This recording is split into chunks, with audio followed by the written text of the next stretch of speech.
Al tikre alichot ela alachot chazak ou baruch avotai. Besorot tovot 17 aujourd'hui, Zetov, dans le mois Av. Et on a une paracha tellement belle, même si on a du mal à marcher avec les talons. Elle porte son nom Ekev. Si vous avez remarqué, c'est la paracha où il y a le plus des conditions que Moshe va nous dire. Si vous allez écouter, vous allez avoir. Et il y a toute une liste matérielle. Quand on dit matériel, c'est répété déjà 2 fois dans la paracha Eretz Zavat Halav Udvash. Akadosh Baruch Hu, il nous amène dans une terre où tu vas avoir le Kriyat Shema qu'on lit tous les jours. Ve'ayim Shamoa, le 2e paragraphe, il est dans la paracha Ekev. Venatati Gishmechem, Venatatna Etziebula. Et tout ce qu'on peut avoir comme une récolte matérielle. C'est ça que Moshe Rabbeinu nous promet. En général, on a l'habitude de penser toujours qu'il faut attendre un salaire spirituel et sois content de ce que tu as. Et même les maximes des pères, ils vont nous dire une Mishnah, je ne sais pas comment on la traduit. Pas de bamel artochal maim bamsurat tishte ve'ala haaretz atayashen. Même si tu manges que de l'eau avec du pain sec et tu dors par terre, au batora ta'amel. Et il faut travailler la Torah.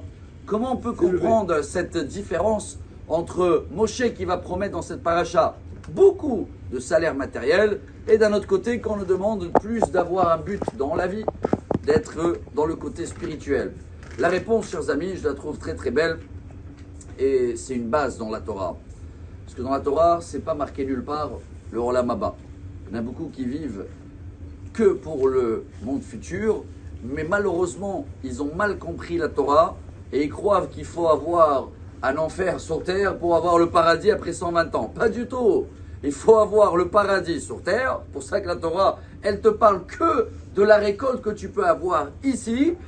Mais le paradis sur terre, il est lié que si on a une course vers la spirituelle. Parce que ceux-là qui ont une course que vers le matériel, même qu'ils vont avoir tout le confort qu'il faut, dès qu'il va avoir une nouvelle un peu qui va le mettre fragile dans la santé, hop, tout le matériel a coulé. Dès qu'ils vont avoir une situation comme en ce moment il se passe, il y a des missiles, des miklates, tout le matériel qu'il a ramassé dans sa vie ne tient à rien parce qu'il n'y a pas de foi, il n'y a pas de bitachon, il n'y a pas de croyance en Dieu.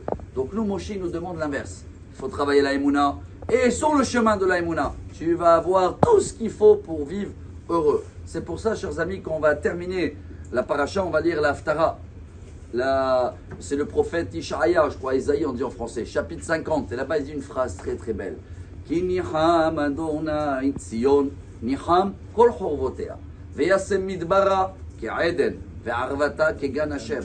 Si Dieu, il nous console dans cette paracha, il nous promet que Sion, et même le désert, il va être un paradis. Dieu, il va nous donner une consolation. Sason ve'simcha imatseba toda ve'kol zimra.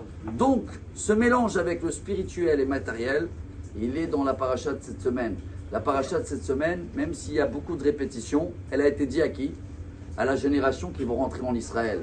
C'est pas les mêmes messages qu'il y avait 40 ans avant, quand ils venaient de sortir d'Égypte et ils ne savaient pas où ils vont. Là, dans la paracha, ils savent où ils vont. Et on est dans un paradis. Et peu importe autour tout ce qui se passe pour nous déranger, plus on va courir après la spirituelle, plus Dieu il va nous donner tout ce matériel, tout ce paradis sur terre pour avoir, Bezrat Hashem, une vie très heureuse, même avec des talons. Amar Rabbi Elazar, Amar Rabbi Hanina.